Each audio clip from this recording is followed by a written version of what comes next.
J'ai le plaisir de vous présenter la conférence de cet après-midi.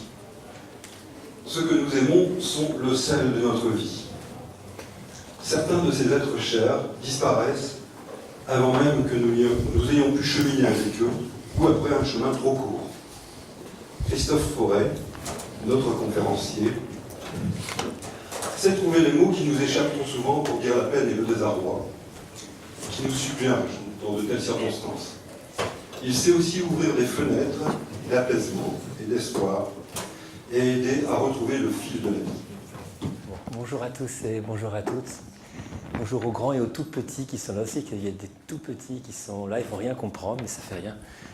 Qui seront venus qu'on fait une conférence. Voilà, ça fait bientôt 25 ans que j'accompagne des personnes en deuil.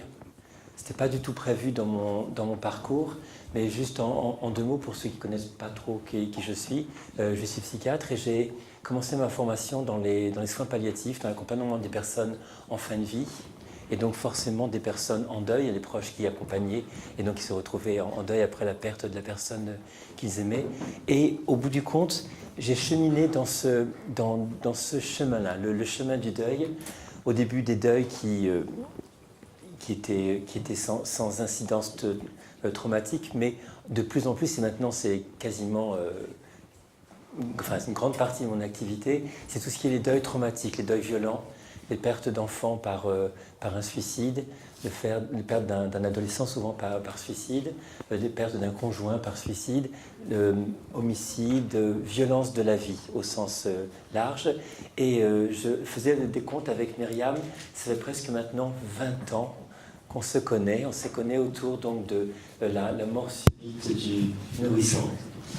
Et par extension, maintenant, elle est très vivre et elle s'occupe de tout ce qui touche la perte d'un petit pendant la grossesse, au moment de la naissance, ou quelques mois, ou quelques petites années après.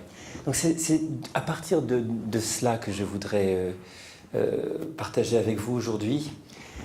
C'est vraiment du terrain. Ça fait 25 ans que j'accompagne des personnes en deuil, des parents en deuil, et donc ça vient du terrain, ce que je vous dis.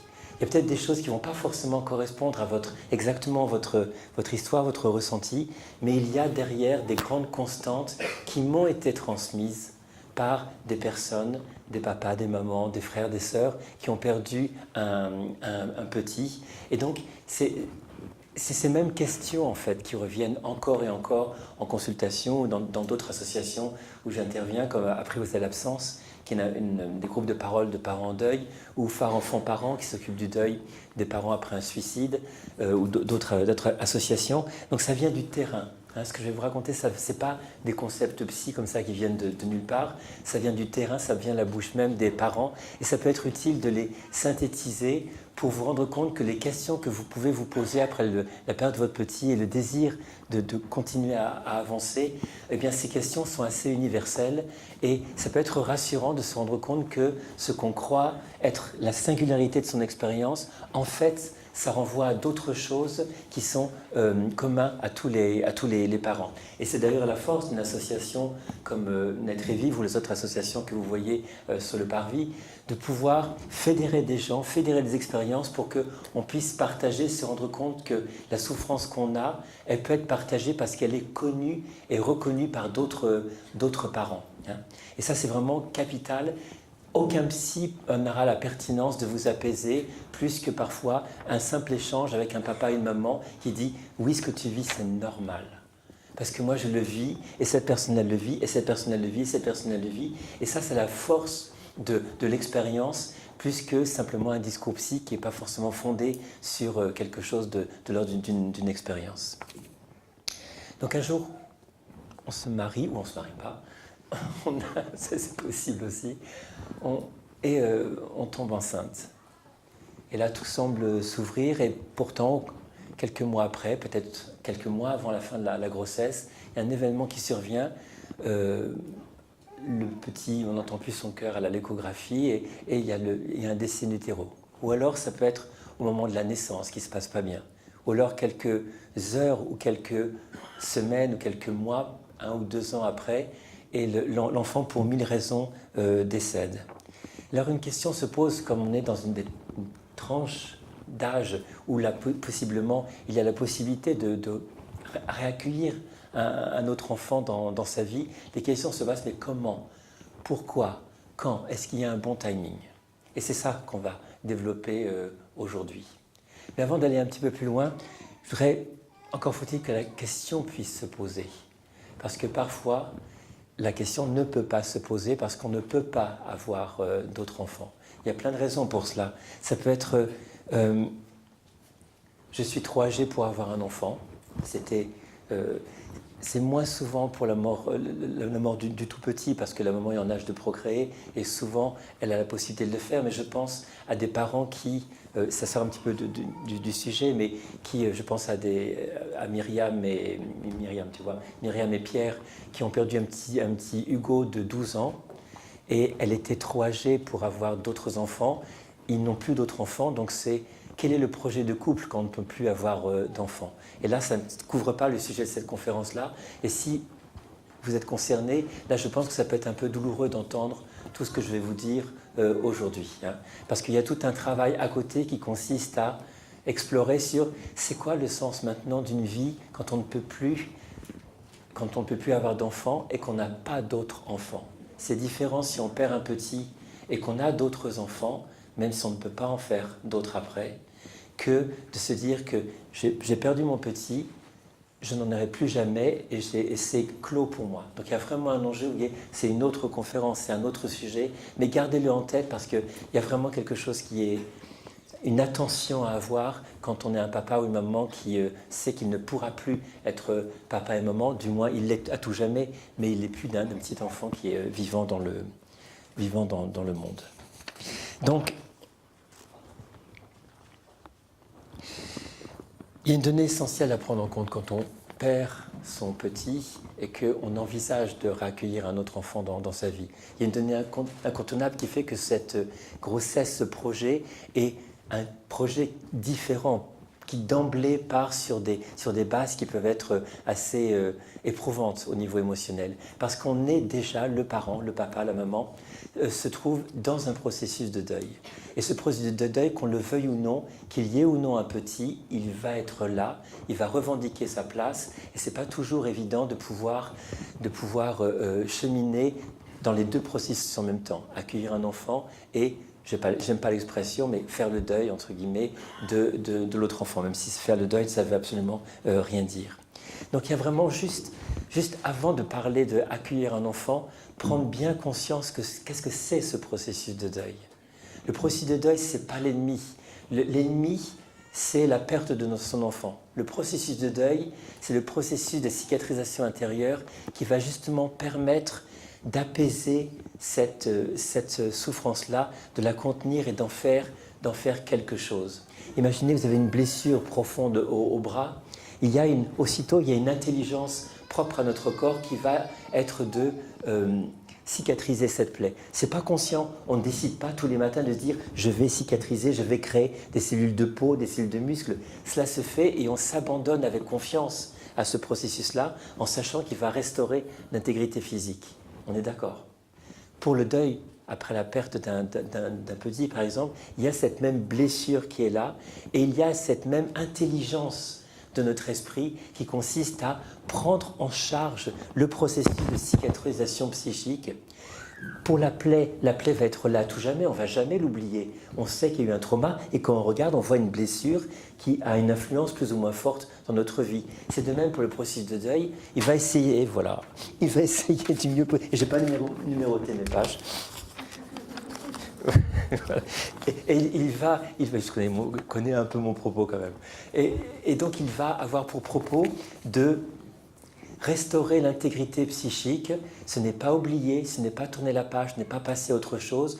Non, c'est au contraire créer les conditions pour qu'on puisse avancer avec une plaie qui n'est pas béante. Une plaie qui n'est pas béante, une plaie psychique ou physique béante, ça nous met en danger et on ne peut plus avancer. Donc vraiment, rejetez pas le deuil, non, ce qu'on rejette c'est « je ne veux pas la mort de mon enfant ». Mais comme c'est survenu, je n'ai pas d'autre choix que d'accueillir le processus bienveillant, bénéfique, qui est le processus de cicatrisation qu'on appelle le deuil.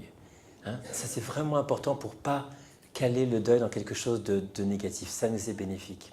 Il y a des choses à savoir pour s'accompagner dans ce processus-là, et j'en parle dans mon bouquin, Vivre le deuil au jour le jour. Il y a ces étapes, on ne va pas les développer aujourd'hui, mais il y a toutes ces étapes comme ça qui sont indispensables. La première étape de sidération, où la situation, on est incrédule, on n'arrive pas à y croire, même si on a sous les yeux la réalité, on n'arrive pas à y croire. Et on chemine semaine après semaine avec le besoin de retrouver l'enfant qu'on a perdu. Et Dieu sait, si on a perdu un tout petit, in utero, ou même quelques heures après la naissance, on a tellement peu de choses. On a un petit bracelet de maternité, on a une photo de l'écho, on a quelques petits vêtements qu'il a à peine portés. Donc on a vraiment très très peu de support, et pourtant on a besoin de le faire exister et que les gens sachent que ce petit a existé dans le monde, qu'il a un nom et qu'il a une place, alors que trop de gens qui n'ont pas eu de lien émotionnel avec lui, l'oubli. C'est la plus grande peur, qu'on oublie le petit qui a disparu. La troisième étape, qui est après ce long moment, et ça peu de gens le savent, hein, le plus gros du deuil, le plus violent, c'est bien sûr au moment du décès, mais le plus profond, lancinant, c'est longtemps après. C'est 6, 7, 8 mois après, où l'extérieur pense que tout va bien à nouveau, alors que l'intérieur, la peine est passée en sous-marin, où c'est beaucoup plus lourd, beaucoup plus triste, avec une perte de sens sur qu'est-ce que je fais maintenant, où est-ce que je vais maintenant, à quoi ça sert de respirer tous les matins. Et là, c'est vraiment la troisième étape, qui est la phase que j'appelle de déstructuration, qui est vraiment un temps où tout perd son sens. Hein, on est à 5, 6, 8, 10 mois après le décès du petit, et on est vraiment dans une espèce de no man's land, où on va se dire, mais comme ça dure longtemps, ça peut durer 1 an, 2 ans, on se dit, mais comment je vais cheminer, hein. Vous voyez, je mets les mots, des termes, des durées là-dedans, parce que ça dure beaucoup plus longtemps qu'on s'imagine. Ça peut durer toute une vie. Ça ne veut pas dire qu'on est au fond du trou, laminé toute une vie, mais la perte de son petit, ça va garder une note constamment dans l'esprit. Constamment. C'est aussi présent, même des années après, que votre respiration est présente maintenant. Sentez votre respiration là, ayez conscience d'elle. Voilà, vous savez qu'elle est là, vous en avez conscience. Mais quand vous m'écoutiez tout à l'heure, vous n'aviez pas conscience. Et pourtant, elle était là. C'est ça un peu l'idée au fil des années, et c'est ça le non-oubli.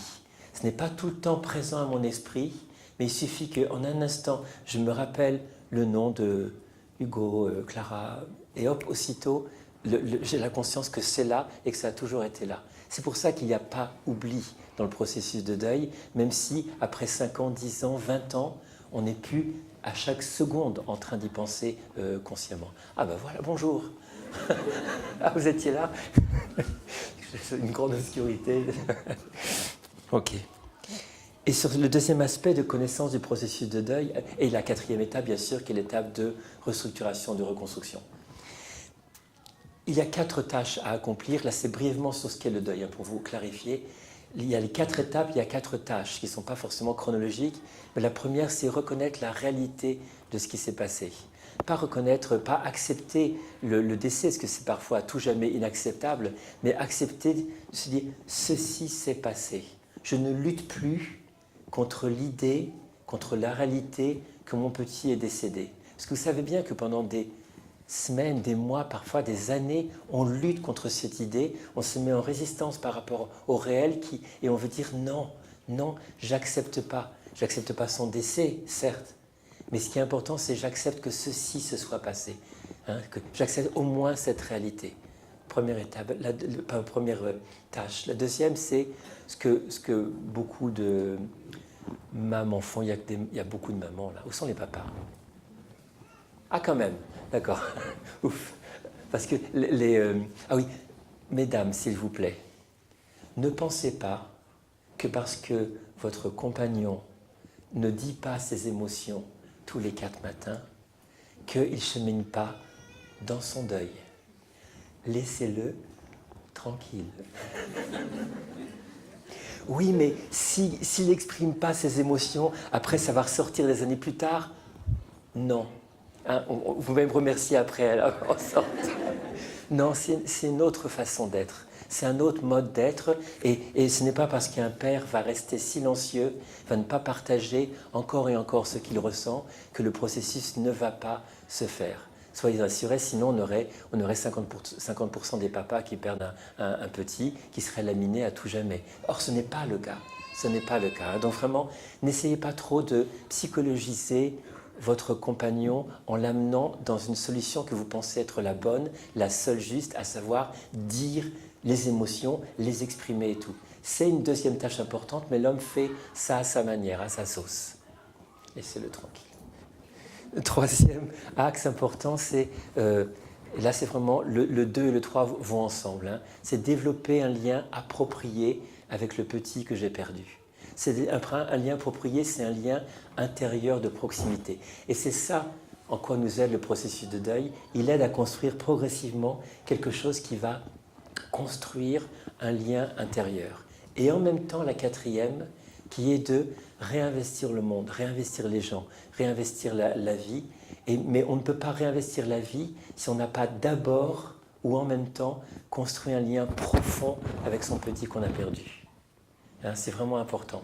Et on ne peut pas que se focaliser avec le lien avec son petit sans réinvestir sa vie. Les deux doivent marcher main dans la main. Mais ça prend des années. Ça prend des années. Ok. Là, on va se focaliser plus maintenant sur avoir un autre enfant. J'ai longtemps cru, hein, pendant plusieurs années, au tout début du chemin dans le deuil, qu'il y avait un timing. Il y avait un timing à respecter, justement, le timing du deuil, laisser tout ça se passer, toutes ces émotions, toute cette intégration se passer, et c'était corroboré par des études universitaires, des écrits de psy sur le deuil, qu'il fallait du temps avant d'avoir un autre enfant. Le constat, maintenant, est vraiment issu du cabinet, issu vraiment des échanges avec des parents, c'est que j'ai renoncé à cette idée parce qu'il n'y a pas de bon timing et bien au contraire, mon expérience est que l'arrivée d'un nouvel enfant est bénéfique pour le processus de deuil. C'est bénéfique, même si ça survient quelques mois après le décès, enfin quelques mois, au moins 9 mois, mais quelques mois après le décès du petit. Juste parenthèse par rapport à ça, mais je fais une petite exergue. Il y a juste une question de tempo. Imaginez, vous venez de perdre votre petit et 3 mois après, vous concevez un autre enfant. 3 plus 9 mois de grossesse, ça fait combien ? 1 an, 12 mois. Donc le petit va peut-être s'arranger pour naître le jour anniversaire du décès de son petit frère, de sa petite sœur.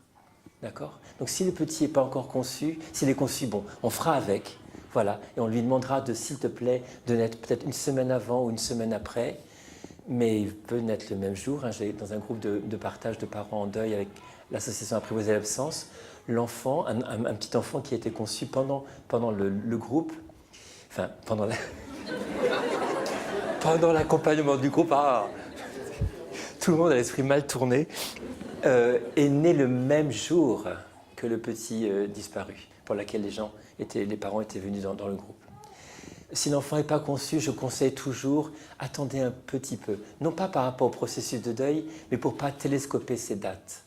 C'est compliqué d'avoir une proximité de la date anniversaire de mon petit et la date anniversaire du décès de mon autre petit trop proche dans le même mois. Si on peut le faire, on le fait. Hein. Faut vraiment, c'est plus sage pour soi, puis c'est plus sage pour lui, pour qu'il ait son espace à lui et que son anniversaire ne soit pas tout le temps coloré par l'ombre ou la peine, hein, réactivée par l'anniversaire de son décès.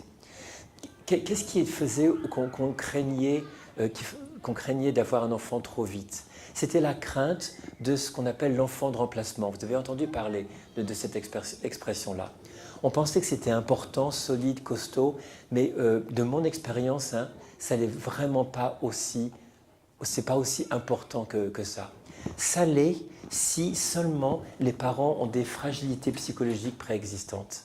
Ça veut dire si des parents ont des structures insécures ou des structures très dépressives ou vulnérables ou des difficultés dans les liens d'attachement. Enfin, il y a une histoire derrière l'enfant de remplacement. Mais dans la grande majorité des cas, il n'y a pas cette histoire et si on chemine suffisamment intelligemment dans le deuil, on peut vraiment sans problème, sans l'ombre d'un problème, accueillir un autre petit sans l'idée d'enfant de remplacement. Grosso modo, qu'est-ce que c'est? Et vous verrez que c'est assez rare quand même. C'est des parents qui n'arrivent pas à voir le nouvel enfant comme un autre enfant. Ils l'identifient trop fortement, trop étroitement avec l'enfant disparu et ils peuvent arriver à lui donner le même nom, lui faire porter les mêmes vêtements ou ceux qui lui étaient destinés, rien bouger à la chambre, construire exactement le même projet et l'autre n'existe pas pour ce qu'il est. Et il est tout le temps, il va passer sa vie à exister en étant toujours l'impression de devoir remplacer, de devoir suppléer à la peine de ses parents parce que tout compte fait, il a été conçu pour ça. Donc il n'existe pas par lui-même. Vous voyez, c'est quand même super méga lourd, ça existe. Hein. Il y a vraiment clairement des enfants de remplacement, mais je ne vais pas m'y attarder parce que c'est quelque chose qui n'est pas aussi fréquent que ça. L'important néanmoins, c'est de vraiment tout faire pendant ces 9 mois que nous donne la nature pour pouvoir réfléchir et de bien clarifier. Il y a ce petit que j'ai perdu, il y a ce petit qui va venir, mais j'ai vraiment besoin de l'identifier clairement comme étant l'enfant décédé, l'enfant qui n'est plus vivant dans ce monde. Et ça veut dire passer toutes les émotions, ça veut dire le nommer, ça veut dire partager avec autrui le fait qu'il a existé. Donc c'est tout le chemin de deuil dont on a parlé tout à l'heure. Et ça, je lui dis donc c'était avant, parce que le constat au fil des années, c'est que c'est positif dans la dynamique de deuil. Il y a plusieurs grands aspects positifs. Il y a quelque chose qui, dans le statut de parent, est profondément restauré. Vraiment, vraiment profondément restauré, tant pour le papa que pour la maman. Il y a quelque chose, et ça il y a une blessure qui a été faite par la mort de l'enfant, et une maman me disait, je ne peux pas imaginer terminer ma vie de femme pouvant concevoir un enfant, sur ce qu'elle percevait comme un échec. Je ne peux pas, d'autres me disaient, j'ai besoin de me redonner à moi-même et à autrui l'idée que je peux être le bon parent dont le corps crée un bon petit qui va grandir. Il y a vraiment quelque chose de l'ordre d'une réparation qui est vraiment importante dans le fait de pouvoir reconcevoir un enfant. Ça peut être aussi la remise en question de soi. Hein, je disais en arrivant, je faisais remarquer à Myriam, il y avait un petit panneau, les parents sont responsables sous la responsabilité de leurs enfants. Non, c'est l'inverse. Les enfants, oui c'est un peu ça en fait. Les enfants sont sous la responsabilité de leurs parents. On voit les petites affichettes là sur le parvis. Et il y a aussi ça l'idée, c'est si mon petit est décédé, même in utero, même à la naissance, alors que je réunissais toutes les conditions possibles, mais c'est quand même passé, il y a quelque chose qui dit j'ai failli, j'ai pas été à la hauteur. Et le fait de réaccueillir un autre enfant et que tout se passe bien, restaure profondément une blessure qui risquerait de rester en suspens et que je le vois parfois quand il n'y a pas la possibilité d'autres enfants, c'est clore un chapitre important de sa vie sur quelque chose d'une incomplétude.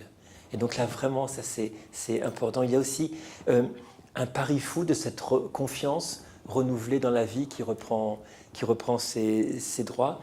Et j'ai entendu parfois des personnes qui disaient le nouvel enfant exorcise ce malheur, c'est une idée de malédiction qui a été sur la famille et ça vient restaurer aussi quelque chose oui, exorciser quelque chose.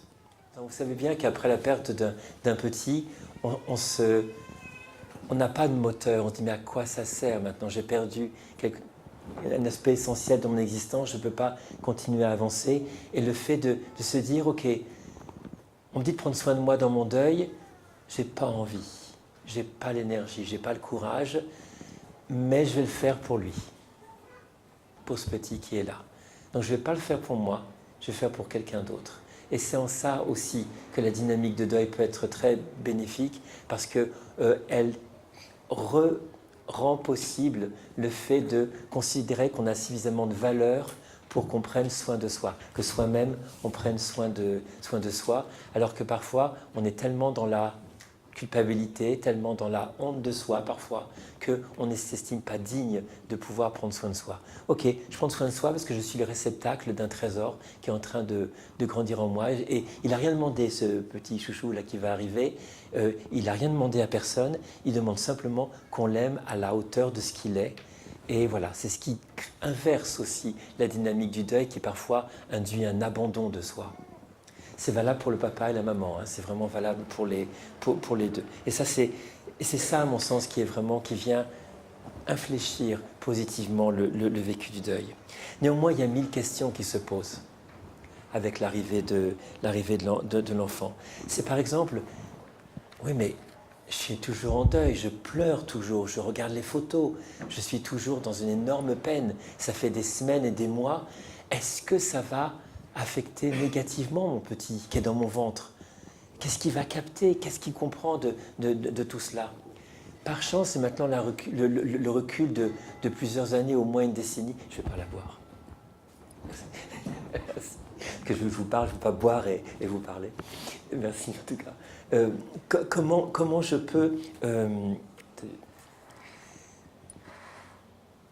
j'ai perdu... Myriam, tu m'as fait perdre le fil. Oui, voilà. Et effectivement, j'ai un recul de 10 ou 15 ans maintenant pour certains enfants. Vraiment le constat, et je ne vois pas d'études qui vont à l'inverse de ça, il n'y a pas un impact négatif sur le fait que la maman ait pleuré pendant sa grossesse. Le seul impact négatif, c'est que après la naissance, l'enfant n'a pas été aimé comme il a le droit d'être aimé. Mais il n'y a pas d'impact négatif. Je ne l'ai jamais vu. C'est constant. Hein, une maman qui arrive en pleurant avec son ventre et le papa qui est là en disant « mais notre peine, ça va l'imprimer à tout jamais ». Le constat que non. La peine ne va pas être imprimée à tout jamais, mais c'est vrai qu'il va falloir créer autour de ce petit une bienveillance, un amour, mais juste la même chose qu'on aurait créé autour de lui s'il n'y avait pas eu de décès, hein, bien sûr. C'est la même chose. Mais souvent, je demande, parce que c'est très pratique, hein, les choses demandées, c'est « mais qu'est-ce que je lui dis si je pleure ?» Il dit bah, « écoutez, qu'est-ce que vous lui diriez ?» Et puis on construit. « Qu'est-ce que vous lui diriez ?»« Écoute, mon chéri. » Et elle parle, et on crée des petits exercices comme ça, elle dit « Écoute mon chéri, j'ai de la peine, je vais t'expliquer pourquoi j'ai de la peine. » Exactement comme si on faisait, comme s'il avait 4 ans, ou 5 ans, ou 10 ans, on lui explique « Ok, tu sais, je suis dans la peine parce que tu as un petit frère, une petite sœur qui est décédée, mais ça n'a rien à voir avec toi. Toi, je suis tellement heureuse de t'avoir. » Ou si papa est là en train de parler sur le ventre de son épouse. Mais de vraiment lui dire, lui expliquer, établir un rapport de vérité qui doit être le rapport constant dans toute sa vie. On va parler après de quelle place pour l'enfant après, quel discours on va tenir par rapport aux autres enfants vis-à-vis de ce petit frère ou de ces petites sœurs disparus. Mais c'est vraiment important de rentrer d'emblée dans un rapport très clair, très honnête, très vrai avec lui en disant « j'ai cette peine, je ne peux pas l'enlever, je suis désolé, pardonne-moi, c'est une maman qui pleure la perte d'un petit frère ou d'une petite sœur, mais ce n'est pas toi, ça ne concerne pas toi. » Et le simple fait de le formuler peut aider vraiment à ça ne veut pas passer une étape, mais ça aide à accueillir ce qui est. Mais vraiment, je vous assure, à part le lien anxieux d'attachement, la peur autour de l'enfant à venir, il n'y aura pas de conséquences. On peut aussi se demander mais quel impact pour nous en tant que parents de l'arrivée d'un nouvel enfant. Et là, il y a 2 grands pôles. Il y a un pôle de peur et il y a un pôle de culpabilité. Le pôle de peur, c'est ce qui n'était pas avant, quand on n'avait pas perdu un enfant. Et maintenant qu'on a perdu un petit, la peur s'invite durant cette grossesse. C'est tout simplement la peur de perdre à nouveau. Que ça recommence à nouveau et on se dit, à nouveau ça? Non. Moi, je vais devenir fou, je vais devenir folle, c'est pas possible. Et c'est vrai que tout recommence, que l'enfant soit mort-né, qu'il y ait une malformation qui peuvent induire à une interruption thérapeutique de grossesse, qu'il soit victime d'un accident, d'une maladie quelques jours après sa naissance. Et donc, on devient extrêmement précautionneux. Et très souvent, on n'annonce pas avant les 3 mois, parfois. Une maman, elle annonçait 6 mois. Ça se voyait comme le nez rouge au milieu du visage, mais elle ne mentionnait pas son travail, sa grossesse. Et les gens, enfin, elle signifiait clairement, le premier qui me parle, je l'égorge. Hein. Et c'était vraiment, ça faisait tellement peur. En fait, c'était la peur qui était derrière. La peur de dire, si je nomme, ça va exister. Si ça existe, si ce petit existe, il peut disparaître. Hein. Donc, il n'y a pas de réponse à ça, il n'y a pas de recette magique pour faire ça, mais juste prendre conscience de cette peur qui est là. Parce qu'elle peut induire... j'ai vu certains parents, la maman était enceinte, et ils attendaient simplement le petit. Ils attendaient. Il n'y avait pas la chambre, aucune chambre n'était faite ou refaite. Il y avait le minimum syndical des échographies. C'était comme si rien ne se passait pour ne pas investir la grossesse, pour ne pas investir émotionnellement la grossesse. Tellement peur que si j'investis et si je perds, je vais souffrir. Donc je ne vais pas investir, comme ça si je n'investis pas et si je perds, je souffrirai moins. On est sur la vague, hein, on essaie de cheminer du mieux qu'on peut, mais ça peut se voir aussi. C'est des mécanismes de protection, hein, qui empêchent d'investir pleinement l'enfant. Il y a parfois même, là c'est pas tout à fait pour la mort du tout petit in utero, mais c'est ici des enfants, un petit qui peut décéder par exemple après, mettons un an et demi, 2 ans. Parfois, mais c'est pas parce qu'on le décide, hein, c'est des mécanismes de protection souvent inconscients. Il y a c'est un papa qui me disait ça tout récemment. J'ai eu du mal à investir mon petit garçon. Donc il était petit, il est né. J'étais là, je disais son papa, mais je sentais que ça se passait pas.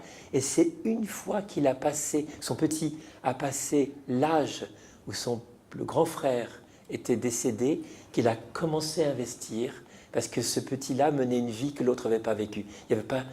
Il confondait. Il dit, pourtant, je ne veux pas confondre, mais il confondait quand même. À un niveau, vous savez, très animal, très archaïque en lui, confondait le petit qui était là avec l'autre, alors que quand il a commencé à vivre sa vie que l'autre n'avait pas eu le temps de vivre, il a pu vraiment investir son petit. Vous voyez, ça peut créer parfois au début, juste par l'intention de ne pas souffrir, une certaine difficulté à établir le lien avec son enfant.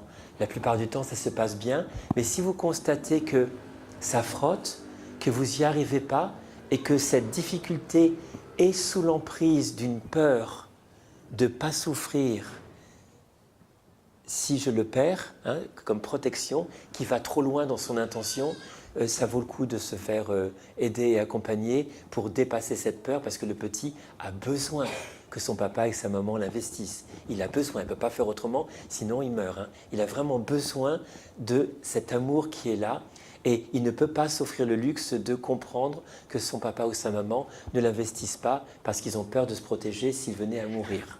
Vous voyez, on ne peut pas aller faire ce coup-là, c'est pas possible.